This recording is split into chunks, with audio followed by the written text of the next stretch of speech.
We have arrived at the Hungaroring in Budapest for the running of the Hungarian Grand Prix, the start of the second half of the season. Coming into this week, 6 drivers, yes, 6 drivers have been announced this week for 4 teams respectively. The first team news of this year's silly season concerns Joseph Willows, and it has been announced that after 9 seasons with the prancing horse, the 2-time world champion will be leaving Ferrari at the end of the season, and he will rejoin the team that he won his 2 world titles with. That team of course being McLaren. Joseph has had a brilliant season, with him currently redeeming himself from last season. He currently lies second in the Drivers' Championship, 20 points behind current leader Franco Lopez, and his current team Ferrari lead the Constructors' Championship by 7 points ahead of Mercedes. Joseph will race for McLaren for the first time since 2010, and as mentioned earlier, it is the team that he won his 2 world titles with in 2006 and 2008. His return to McLaren may be considered strange to some people, given that McLaren have not been in a position to fight for victories and world titles since 2012. However, Joseph has reassured people that he is aware of the challenge that presents him at the team, with him also quoting that he is looking at his move to McLaren as a long-term commitment, as he is hoping when the fantasy era is introduced from 2021 that McLaren will be in a position where they'll be able to fight at the front again and be able to challenge for a world championship. For now though, he'll be hoping to finish his time at Ferrari on a high and hope to win his 3rd world title before he goes. The question now lies on who will partner him at McLaren and who will replace him at Ferrari. In terms of his potential teammate next season, it looks highly likely that it will be one of the current McLaren drivers, with Kirishima De Rosa tipped to be the favourite given that Paolino Tomaselli is rumoured to move to Renault. However, we will have to wait and see. In terms of Ferrari, David Coulthard and Roberto Gamba have a chance of being at Ferrari next season if either or both of them miss out on an AlphaTauri drive, along with Robert Ionescu, who could grab the seat if David and Roberto end up at AlphaTauri, or if he ends up beating Roberto in the DTM Drivers' Championship. It will be very interesting to see who the prancing horse ends up going with. The second team news this week concerns Red Bull, as they have announced that 2009 world champion Miklos Gau will remain with the team for an unbelievable 9th successive season. Miklos has had an amazing season, with it being a massive turnaround compared to the struggles he had last season. He currently lies 3rd in the Drivers' Championship, 49 points behind leader Franco Lopez, and his team Red Bull lie 3rd in the Constructors, 51 points behind current leaders Ferrari. Before the season began, a lot of people thought that Miklos would struggle this season, given that he had come off the back of a tricky 2018, which saw him nearly out of a drive. However, he has proven people wrong, and he has turned his misfortune around to claim 2 victories this season and lie 3rd in the championship.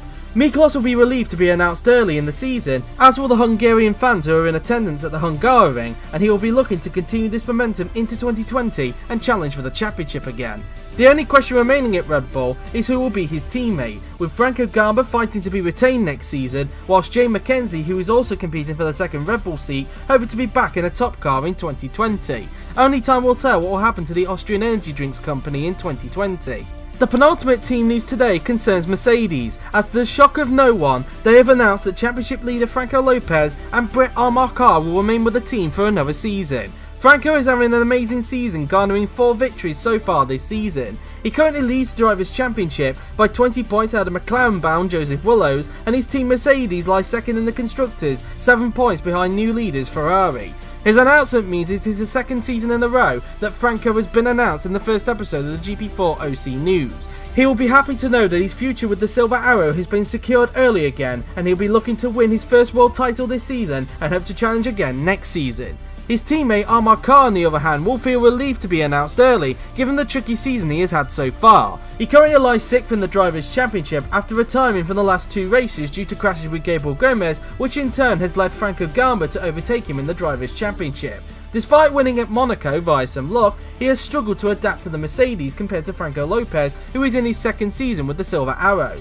He'll be looking to turn his season around in the second half of the season, and he'll be looking to move on from 2019 and redeem himself in 2020. On the topic of Mercedes, the final team news of today concerns Racing Point. Did you see what I did there? As they have announced that they will be retaining their lineup of Roland Motrin and George Roque for another season. Roland and George have had a brilliant season in 2019, with George turning his fortunes around in the last few races. Roland and George lie 10th and 13th respectively in the Drivers' Championship, with 16 points covering the pair of them, and their team Racing Point lie 5th in the Constructors, 2 points ahead of Toro Rosso. Roland, despite a few shaky moments in the last couple of races, has had a good season, with him still looking to end his podium drought, whilst George Roque, despite a rough start to the season, is now starting to turn it around, similar to his performances last season. At one point, one of them could have been in danger due to Paolino Tomaselli initially putting the pink Mercedes down as his number one choice. However, as we have already established, he is more likely to be at Renault, given that he changed his number one choice in the back end of the sign-ups. Roland and George will be happy to have been announced early in the silly season, and they'll be looking to continue their amazing season and continue their momentum in 2020. And that is it for this week's edition of the GP4 OC News. The next team news will break at the Belgian Grand Prix next week. Who will be announced next? Tune in to Tuesday's practice session next week at the Circuit de Spa-Francorchamps.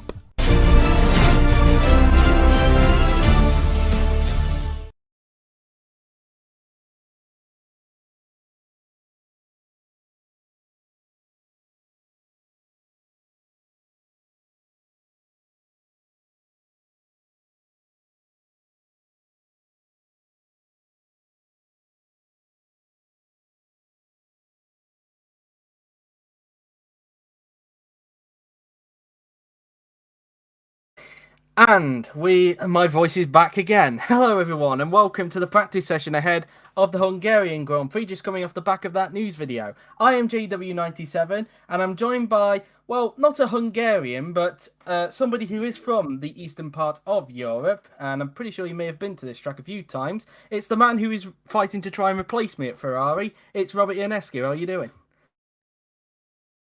Well, I'm doing okay, but actually, Jay, I've never actually been to this track. I wish I could have been, but yeah, I'm doing good. I'm doing good. Good to be here. How about you? Doing fine indeed. So we arrive here at the Hungaroring after a race in Hockenheim, which saw Miklos Gál take his second victory of the season, and I'm pretty sure Miklos will be happy to know that he's been announced early, given what he said on Discord. So he'd kind of be relieved that his wishes kind of came true there. But anyway, we are about to start with practice, and as you can see, a bone-drying session for the practice session. So without further ado, let's get cracking. Yeah, here we go. What do you think of these? I'll continue before I say my question. All right. Yeah, I was going to say I'm happy for Miklos he got that win and to be confirmed early, because I know he was very anxious during previous sign-up periods, and now that he's been announced, like literally the first chance, I don't think he'll have to worry. He can just enjoy the rest of his season. Yuri's forgot to change Felix's livery. Oh my god. Because of the disrespect the car got last time out, it's back for the practice. No, I changed it, but looks like I changed it in the wrong folder again, because the folders are confusing for the mod. Yeah. Well, we'll hopefully get that fixed for qualifying. For a good example, I was unable to change the McLarens for like 5 races because the folder that they actually took it from was called Monza, a track we aren't going I think there's yet. Usually like a file which tells you what tracks they usually get switched at, I believe. Yeah, but the McLaren car was in the Monza file and it took it from there, so yeah. Okay. All right. Enough. Anyway, so as we were saying, now the practice session is on the way, whilst we were having that conversation about the livery not being changed there. Obviously there are 3 test drivers out there, I believe Yuri has remembered them at least. Are out there because it's their booked session. We've got Rahul Patel in the Red Bull, so once again he's making an appearance in the Red Bull. Probably he and Graf have probably shared for the most amount of time they've had in the free practice session as test drivers. Well, yeah. We've got Julius Anderson out there for Renault, and we also have Aaron Curtis out there for Alfa Romeo. So we've got 3 test drivers out there, so keep an eye on them as best as you can. As we've got Amar Kar, who's going to be the first to do a lap in this practice session. The tyres, of course, we're using for this week. Well, I say it's Kar, it's actually Martinez who's the first to do a lap. So that's that. The tyres we're using for this race is the medium tyre. Now, last season when we were here, of course, there was a bit of a collision between 2 drivers who would end up going on to be teammates for this season. Carr and Lopez. They'll be hoping to try and avoid that this season, won't they, Rob? Well, yeah, absolutely. And speaking of the test drivers, I just wanted to say, with Patel and Curtis today racing in GP2 later on tonight, they'll be hoping to get as much track time as they can. As we got very interesting new livery looking here from Miklos Gál to celebrate his announcement and the fact that he's racing at home. I really like this effort from Red Bull.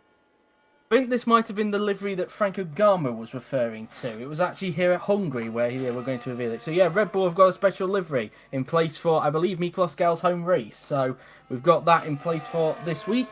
And obviously it's in the theme of the Hungarian flag. And I do kind of like it, to be honest. But anyway, well, not just that, but favourite. I just wanted to say the Hungarian flag and Italian flags have the same color scheme. So you could say it's themed for both drivers in a way. But yeah, it's based on the Hungarian flag, mainly. Indeed. As speaking of which, we're now looking at Rahul Patel in that colour scheme as well. So he's out on the track, as Martinez is the first to set a time on the board of a 1:20.3, which immediately gets beaten by Carr and Chong. So obviously, given they're in faster machinery, they are expected to beat them. Catalan slotting to third there, with Chatfield going to fourth in the Hazard. Had a good race last time out in Hockenheim. Gal goes to third. And obviously the fans will be happy to know, of course, that he's been announced for another season at Red Bull, a 9th successive season. It will put him equal with Joseph Willows, who will not be staying with Ferrari for a 10th successive season. So who knows if Miklos... Lopez gone quickest, meanwhile. But yeah, Miklos has a chance to break the record when I get to 2021, if he'll be renewed by Red Bull then as well. Meanwhile, Anderson in the Renault, who's doing testing duties, has gone up into third position at this point in time. Curtis, another test driver, he's 15th at Alfa Romeo. I think, is he the one that's currently holding up Joseph Willows at the moment, or is that Andre Vaderi?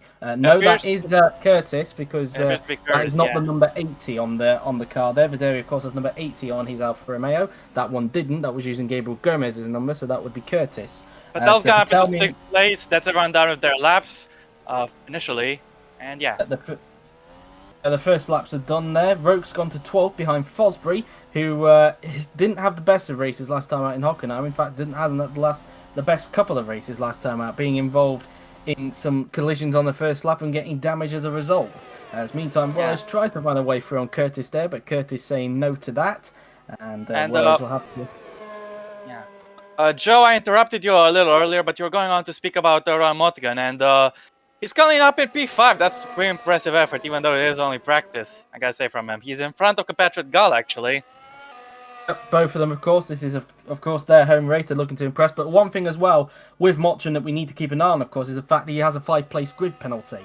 That's one thing we need to keep an eye on, of course, because, of course, he caused an accident with Paolino Tomaselli last time out in Hockenheim. So wherever Motrin places himself in qualifying today, he'll obviously drop 5 places back. So, well, speaking of those two, they've actually just improved on their lap times, as has Evan Byrne in the meantime. So yeah. So far, the Hungarians find themselves in 5th and 6th at this point in time. It's amazing to think that at one point we could have been without the Hungarians on the grid for this season, of course, given how much Gal and Motrin were under pressure a little bit last season. But of course they managed to stay on, and they both have been retained for next season as well, ironically, on the same week. So the Hungarian fans having a double celebration there, I guess.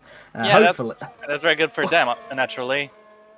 What would be a even bigger celebration for them is if the pair of them managed to get a double podium this weekend, which would be... That'll be a little trickier, but you never know, especially Motrin's penalty. Indeed, and also as well is speaking of Racing Point, Roke they're just making a little error going into that left-hander there, but nothing major, as Gal now is within a few hundredths now of his fellow compatriot as he improves there in 6th position. But yeah, indeed. Yeah, of course, speaking of Motrin, of course, he still carries that podium drought as well, as I alluded to in that news video. And he'll be hoping to, if he can't do it this season, of course, he'll be hoping to do it next season, as Titkov goes up to 10th at the moment in the manor. So that's mightily impressive there for Maxim Titkov. Great effort. The only person so far this season for Manor to score points, because Rosetta Martinez at the moment is yet to score a point this season, along with Lean Campana, who probably may find himself in a bit of trouble, because let's not forget, Lean Campana put Racing Point down as his number 1 choice. And given the season he's had so far this season, and given the pick order, it's going to be looking like that Lean might not be on the grid next season. Well, with both Racing Point seats already announced, that's his first choice locked out, and it'll be tricky for Lean. But it's not impossible. He might still have a chance to be on the grid next season. We'll just have to wait and see how things develop. As now Marcao looking at him, his lap, he is going to finish it, and he's not improving on his best. He'll be coming in on the end this lap, actually. Well, speaking of which, of course, Carr confirmed, of course, to be remaining at Mercedes for next season. I guess in a way he'd be feeling a little bit lucky to be announced quite soon, given the season he's had so far. And he'll be hoping, of course, to turn it around in the second half of the season. Hope to have a Florian Volker-style performance if he can to get himself back in the championship. But we've got to say, it's going to be a bit of a task for him, given that he's over 100 points behind Franco Lopez in the Drivers' Championship.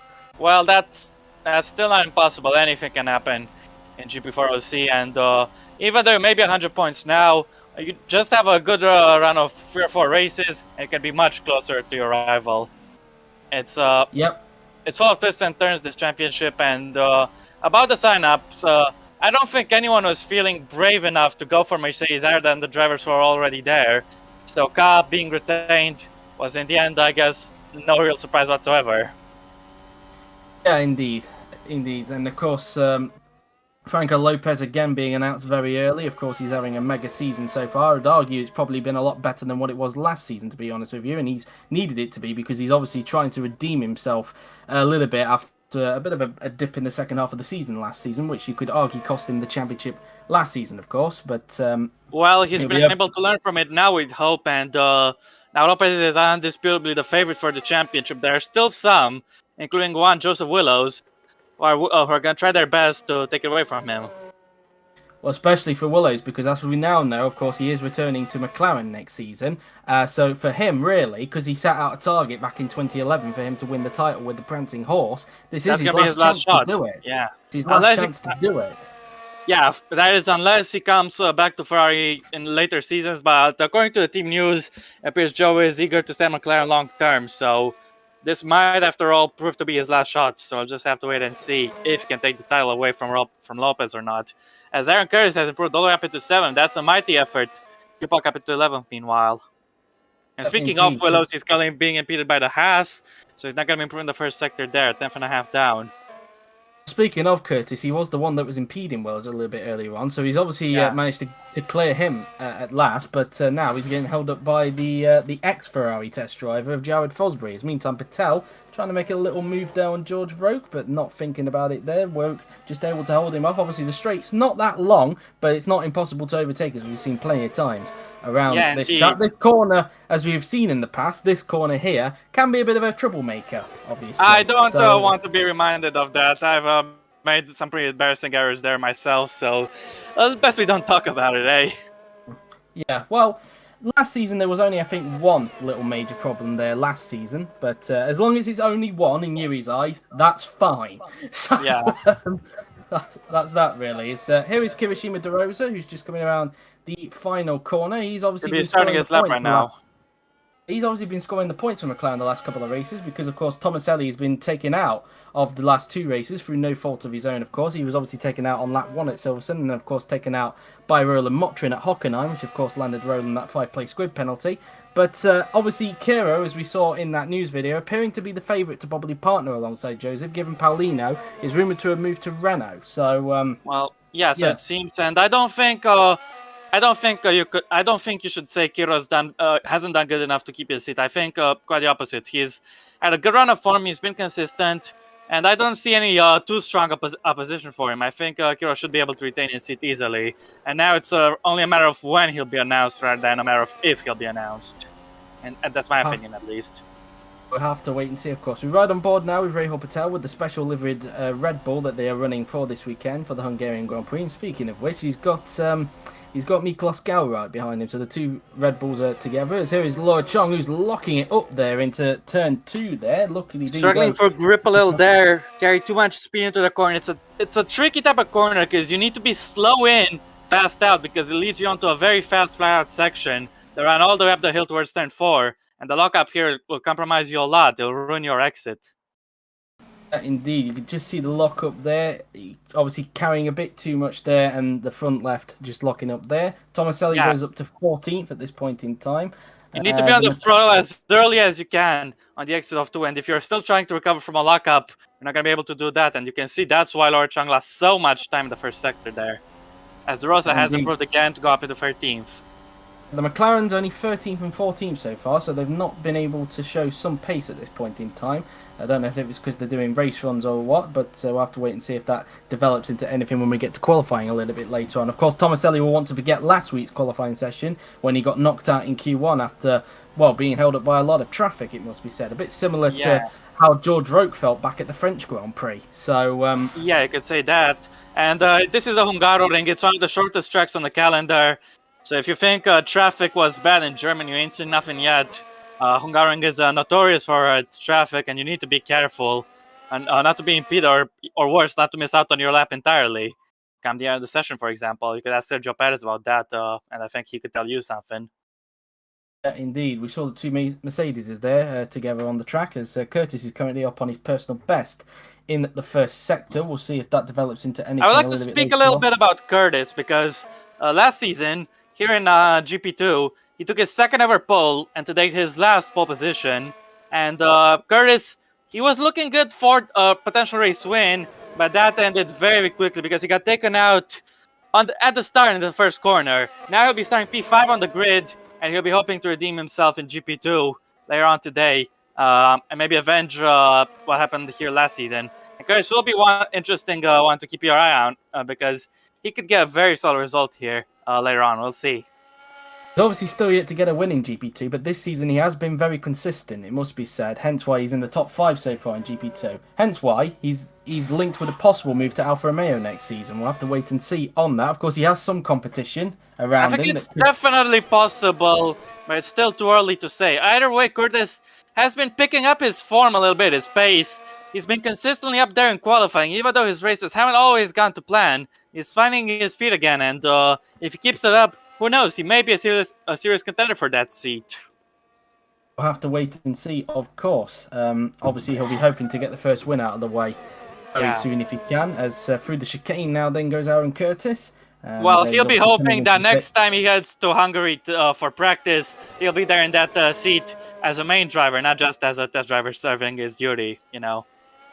Yeah, exactly. As meantime, De Rosa's stuck behind Lincoln Parner at the moment, and we know that's Lincoln Parner because Felix is still running around with the German GP livery, which will obviously get altered by the time we get to qualifying.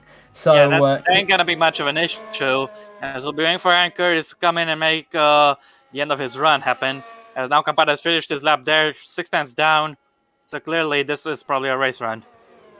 Rosa not able to pass Campana that time by. I wonder if it's because of the engine advantage that's in the back of that Williams. Of course, Williams having a Mercedes engine. We're right on board with Lopez as his teammate car improves to go into second place. So it's currently a Mercedes 1-2 at the moment at the top of the standings. Pushes Anderson outside the top 3. Anderson, of course, is another contender for Alfa Romeo, but so far he has been struggling this season in DTM, and he'll be hoping to pick it up in these remaining races. Another lock up there for Laura Chung. She's clearly struggling with the grip, as you mentioned a little bit earlier on. Well, in Hungary, you need to have a lot of front end, and the design philosophy on this year's Ferrari, I would say, isn't exactly focused on that. I'd say it's rather focused on having a lot of straight line speed and making the most out of it, which of course would make them favorites for Safe Power Monza, as Willows has improved to go up into 7th, but absolutely not for Hungary, where you need to have a lot of front end like the Mercedes or Red Bull. Yeah, indeed, and who knows whether the Mercedes and the Red Bull are able to be the favourites this weekend. We'll have to wait and see on that. As meantime, De Rosa still stuck behind the Williams at the moment of Lincoln Parner. As now we look back at Franco Lopez, who's still doing another lap. He's not going back in. 1.1 off in the middle sector. Obviously, this is clearly not going to be an improvement, of course. Naturally. Now we look at De Rosa Rosa. is still stuck behind Campana, but he'll be trying to make a move over here and towards turn 1. This time, it doesn't look like he'll be successful on entry, but maybe on exit he'll get the better of him. Yes, he will. Yes, he will indeed. This time he's able to dispose of Campana, and this time he's able to get some clean laps underneath him, unless he gets a pit call from the team a little bit later on to come into the pits after this lap. We'll have to see on that anyway. Yeah, well now said, back Joe. to Lopez, who is obviously still doing another lap, and he'll be hoping to see if he can find a little bit more time. On a 1 minute 17.781, of course we expect that time to be way beaten in qualifying because they obviously run a lot less fuel than what they do in practice. They mainly just do race runs in this, as Chung tries to get on I'm a little the bit inside. surprised about Federi's pace, as Patel has improved up into 3rd.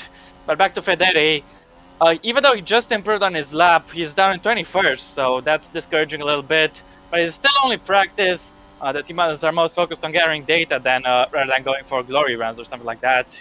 So if just because he is in the penultimate place in practice doesn't mean it'll be the same case in qualifying for Federi. We'll just have to wait and see.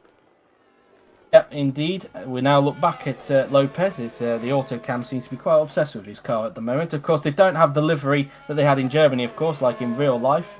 And quite ironically, there was some bad luck with that livery, like in real life 2 years ago when Yeah, Lopez you could say that again. Made a mistake right in front of the Mercedes grandstand, ironically, and lost a bit of his front wing, which of course cost him any chance at trying to attack Gal for the win in that race. So a chance of 3 in a row didn't happen there for Franco Lopez, but luckily he didn't lose too much in the lead in the Drivers' Championship. He only lost 2 points to nearest rival Joseph Willows. Coming into this race, of course, Gal still finds himself around 49 points behind Lopez. He even says himself that it's probably going to be difficult for him to go for the World Championship this season, so he's probably looking at next season as probably a good chance to try and do that. We'll have to wait and see, as Lopez 2 tenths down in the first sector, again probably just getting some laps under his belt around here at Budapest. I think we know how unpredictable this series can be, and Miklos Gal, even though he's like 49 points behind, even though he's not focusing on the championship, if results from his end and bad luck from the others were to pop up, could definitely be coming back into the fight. Either way, it's been a massive turnaround for him this season, it must be said, compared to the last season. Absolutely. Massive turnaround for Gal, and as mentioned earlier, he's probably happy that he's been announced to be retained quite early this time around, unlike last season where he had to wait till literally the last minute to see if he'd still be on the grid. But, maybe some people might say that he was lucky to retain his seat for this season, but I don't think they can say that for next season, because he's done absolutely brilliantly this time around, and yeah, he 100% deserves to be on the grid next season in Red Bull. Question is now, who will be his teammate? Will it be Franco Gamba still, or will it be Jamie McKenzie? That is going to be a question that's going around for quite a bit, I would think. We will have to... If you don't mind me sharing my opinion, I think it may be difficult and it may be tight, but I think Franco Gamba will have it in the end. Okay, we will have to wait and see, of course, how it develops, of course, because anything can change over these next few weeks, as we've seen plenty of time during whenever it's the silly season. So we'll have to see on that. But anyway, I predict Franco Gamba should be able to win, I'd say, 1 or 2 more races before the season's end. And yeah, it could be interesting. Have to see, of course, as Q-Pop meanwhile goes up into 11th position, gets behind teammate Catalan, who of course won't be in the top class next season as he missed on the sign-ups there. Q-Pop is in an interesting position himself regarding the seats, because his number 1 choice, the one he's gunning for, is to stay at Toro Rosso, which will rebrand to Alpha Tauri.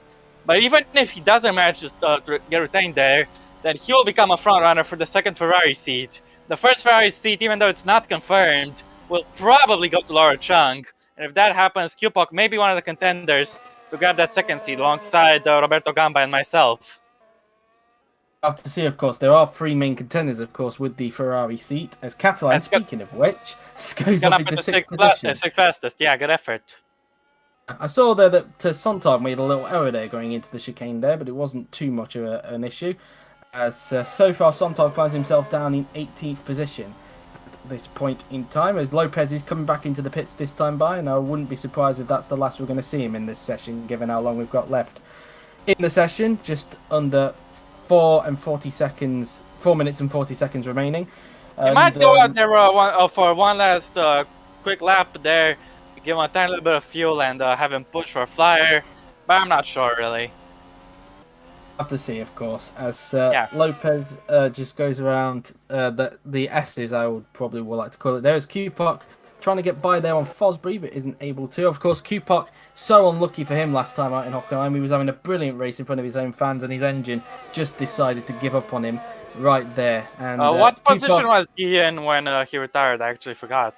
He was in the points. He got ahead of his teammate Catalan and was probably on course to have a much better race than what Catalan did. And given that Catalan finished 8th in that race last time out, he was P6. Alright. Yeah, so very unlucky for him indeed. To be hoping to put that behind him and hopefully try and redeem himself here at Hungary. As Absolutely. He's still currently stuck behind Fosbury at this point in time. In fact, it was a terrible race for both the German drivers last time out, to be honest. The German fans probably left a bit miffed. I think they're missing Florian Volker by this point. Probably are, to be honest, given that he won his own race last season. So yeah, absolutely. Anyway, back to the present day. Roland Motrin now stuck behind Lincoln Parna. Motrin currently in 7th position at this point in time, ahead of fellow compatriot Miklos Gau.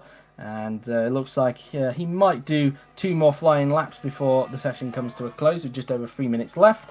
As now Q-Pop, will he get by on Fosbury before he goes into the pits this lap? As one of the Red Bulls is coming out, and no, he won't. But he got a little I bit believe that Red Bull is Patel, who's just gone out. He'll have time for a flying lap, but of course that flying lap could be very much compromised if he gets impeded by these guys, as George Rook, meanwhile, has gone up into 12th place. I think it might be Gal, actually, because it looks like a white helmet, and I know for a fact that he wears a Max Verstappen helmet, does Gal, so I think it might be him, because I know Patel wears a blue helmet, so right. We'll have to Speaking see of that. Patel, as Tomaselli has improved to go into 11th fastest, Patel announced that if he were to get a top class in next season, then he'll race every single time under the Indian flag. So far at the moment in GP2, when it comes to the races outside of Asia, so basically the European races, he uses the British flag, but for the Asian races, Hungary not being one of them, of course, then he uses the Indian flag. Of course, Rahul being dual nationality, of course, being British Indian. Yeah, and something I'll say is that the dual nationalities are banned in the top class for next season. So, like, you have to use. I was just about to bring it up. Yeah. So these restrictions are gonna lock Patel into one of them, assuming he gets the seat. And it looks like he decided to go for the Indian nationality. The Ross has gone up into 12th place in the meantime. I mean, people can change during the sign-ups and then it will apply for the next season, but you cannot change mid-season. Yeah, that's fair enough. As now we look at Patel, that wasn't Patel, that was Tomaselli, who was getting held up by one of the racing boys who's coming into the pits. But we are at the closing stages now of this practice session, as Titkov now then is going to cross the line, and he's not able to Or second off his personal best. So about Lincoln Parna, looks like it'll be the same case for him, yes. Catalan could be improving yet again. Let's see. No, he actually lost some time there in the last sector. Looks like Lopez has gone out in time to go for maybe a glory run. So it'll be interesting to see if he can improve, as Patel will be next to finish his lap. He just comes around the final few turns on the racetrack now then, as Patel is going to cross the line, and no improvement there, as Anderson second and a half down. That's a little much. Anderson starts one more lap, as will Laura Chung. She'll get one more lap in before the session comes to a close. She's got a fresh set of tires, so she'll be hoping this effort can go a little bit better. But Ferrari, it's not too bad that they're only 4 tenths down Mercedes, because you'd be expecting the gap to be bigger on a track like this, but Laura Chung has done well today so far. Sontag didn't improve, and he's coming back into the pits. We now look at Fosbury. Across the line he goes, no improving, as Gal is now trying to find a way by, as will De Rosa. Let's see if Videri is able to make it to the line. I think he's gonna have 15 seconds left. He'll be tied, but I think he'll be able to do it. Looks like there is someone behind him on the map. Actually, I don't think he will, actually. So I think because the start-finish line is a little further down. With 3 seconds on the clock, Videri will miss out. So I think De Rosa is the last one to cross the line then. So Videri just misses out, mistimed that one. Titkov across the line, no improvement for him. We now look at doesn't look like he'll be improving either. No, you can see already. Tomaselli didn't improve because he was held up. We now look at Lopez, who comes around the final turn in the Mercedes. Only in the red at the minute, and doesn't look like he'll be improving, but he'll be staying top regardless. And yeah, you can see that Curtis has gone out, but not enough time. He'll be crossing the line without saying a new flyer. As look at Patel on his last lap, he didn't improve there, second and 2 tenths down. Willows won't have enough time, and Chang, she will finish her lap, but she doesn't appear to be improving at the minute. As she now rounds the final 2 turns, the racetrack into the final corner, and she'll now make her way onto the pit straight. And let's see what sort of lap time it's going to be. Anyway, regardless, 119.4. Quite some way down. Martinez didn't do enough there. We now look at Fosbury, who I believe has got Gal and De Rosa behind, so these are the final few to do a lap. Fosbury crossed the line, no improvement. Gal didn't improve, and nor did De Rosa, and that is the session completed. Derek could be improving though, but he is late. He is late, so he missed out by a few seconds. So even though he improved in sector 2, it didn't really matter. And Joe, what conclusion would you think we should draw from this practice session? Because if you're to ask me, I'd say Mercedes are clearly the strongest here today. I wouldn't rule out Red Bull either because they managed to get in the top 3. As we saw, Lopez, Kart and Patel were the top 3 in this session. But we'll have to wait and see, of course, because this was only practice and we've got qualifying coming up. Well, we're just going to go briefly offline for a little bit and we'll set up a new stream for qualifying and also for Yuri to sort some things out, including getting the test drivers out and putting the main drivers back in and, of course, getting Felix's livery correct. So we're just going to be off the air for a brief time, but for the meantime, I've been JW97, he's been Rob, and we'll see you in just a little bit for qualifying. See you in a little bit.